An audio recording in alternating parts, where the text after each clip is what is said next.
Alright. In this video I will take you through my workflow on 5 of my favorite drone-like shots that I've taken and edited using my Insta360 X3. This first one was taken in a small bridge in one of the Venice-inspired mall here in the Philippines, the Venice Grand Canal Mall in my city of Taguig. There is a gondola passing by the bridge, so I basically just waited for it to pass the bridge. I then went to the other side to follow it, keeping the X3 as high as I can, since I am only using the basic invisible stick, which can only extend up to around 47 inches.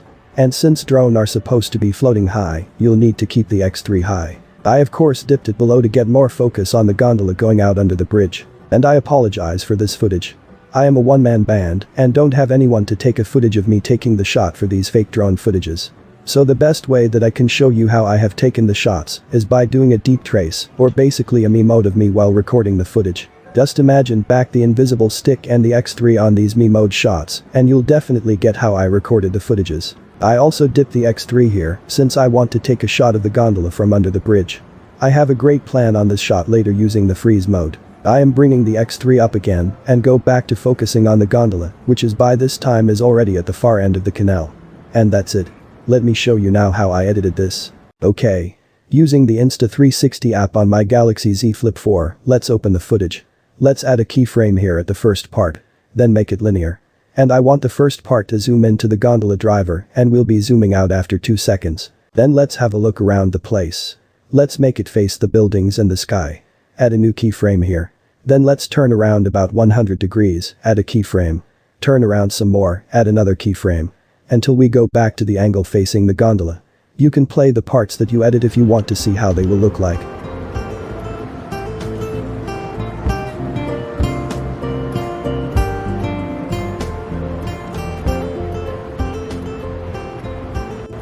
Okay. That looks nice. Now let's focus on the gondola again. It is going under the bridge now. So let's look around the place again until we reach the other side of the bridge. And when you are using a real drone, when you turn right or left, there usually is a slight rotation that's happening. So let's replicate that by adjusting the rotate properties here. I usually rotate it at around 15 to 25 degrees, plus or minus. Then let's turn to look back at the gondola appearing from under the bridge, and since I am turning on the opposite side, the rotate should also turn back, so let's adjust the rotate property again, but this time going on the opposite side. Let's do a proper focus on the gondola coming out under the bridge. We will basically just put the gondola on the center of the frame for the next keyframes here. While doing it, let's zoom out, giving an effect that the fake drone is flying up. Let's also add a rotate effects here to make it look more like a drone shot. Then let's turn around, and this is the shot where I am looking under the bridge, where I dip the X3 as low as I can to see under the bridge. There's the gondola far away. Let's now recover and go up, and while doing that, let's add rotation again. Let's get the view focus to the gondola again.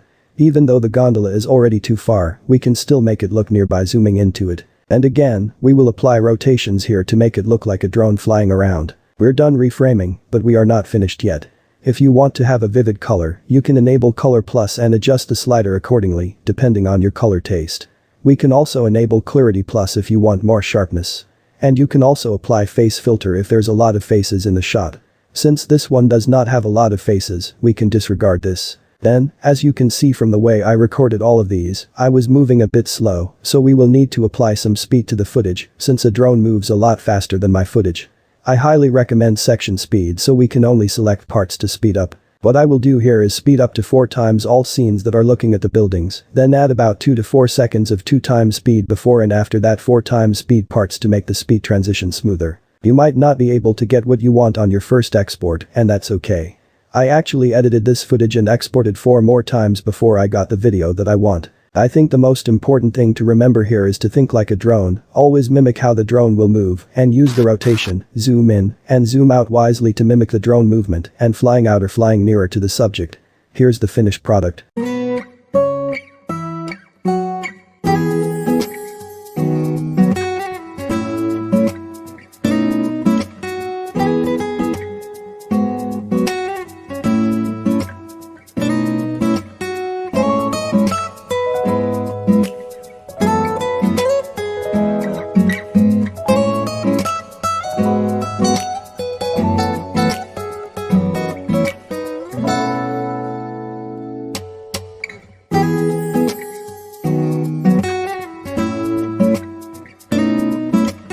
I actually re-edited this part and added a 3-second freeze frame to zoom in and highlight the gondola looking from under the bridge, which is not really a drone shot, but I think it adds a nice touch to the video.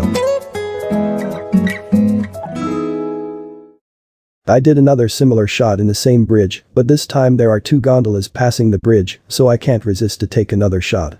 I will not be showing you how I have taken the shot since it's the same concept. And editing here is also basically the same concept as well. Just focusing on the gondolas. Using zoom in or out to mimic a drone flying near or flying up. Adding some rotations here and there when the shot is panning. The main difference of this shot is I started in the side of the bridge and basically just peeking on the rails with padlocks, then going up, focusing on the gondolas, and closing the shot to the railings with padlocks again. For the speed, I applied the same concept. Speeding up to 2 times all the scenes that are panning, including the scenes that shows the padlocks in the railings. Basically just leaving all the focused gondola scenes as the only scenes running on normal speed. By the way, if you are not yet familiar on how to edit the Insta360 X3 footages, watch my other video entitled Insta360 X3 Reframing via phone with a link in the video description below, and I will also pop up in the screen right now. Here is the finished product of this one.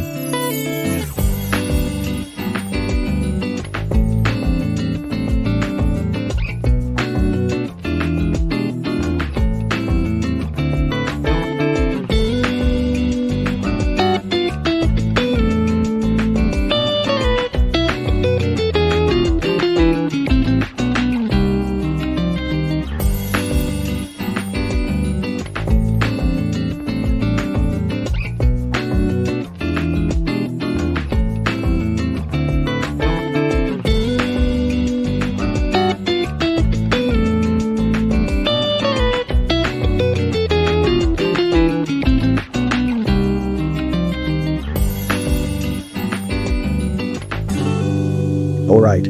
This next one is more on the outside environment with trees, plants and such.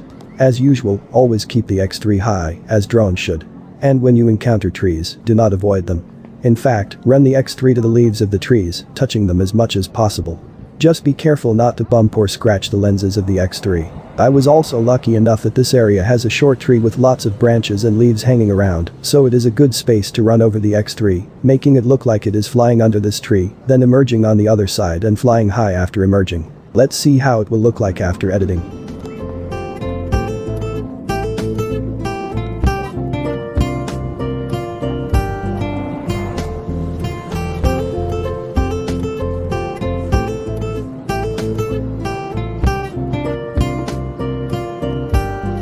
We are back to the Venice Grand Canal Mall for this 4th one.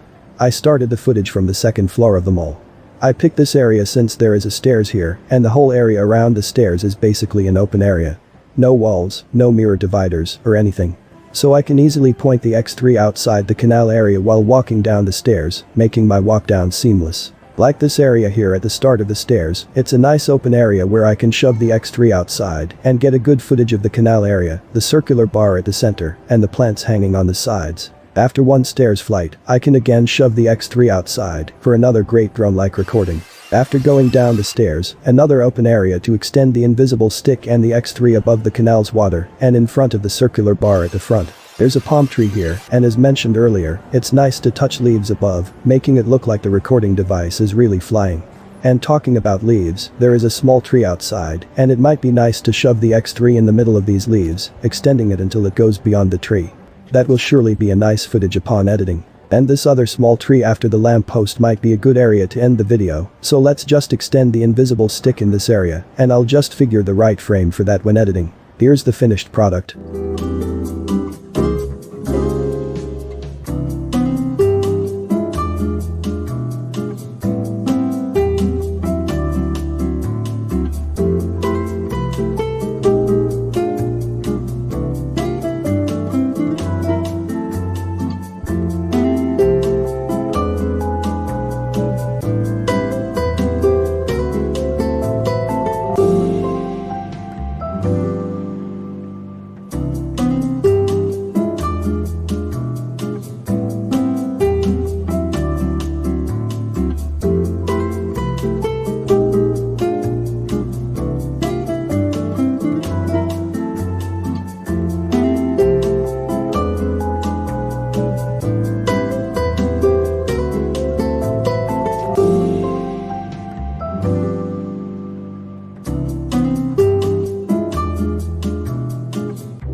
Okay.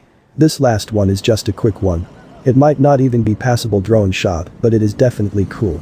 The idea here is to get a footage of a fake drone passing through objects, like in this example, an e-bike.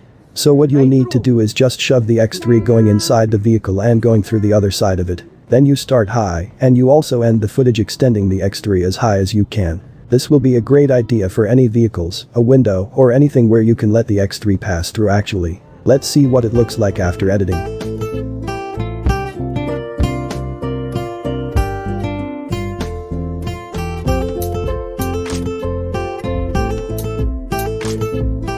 Alright. That's it for this video. I hope you learned something new here today.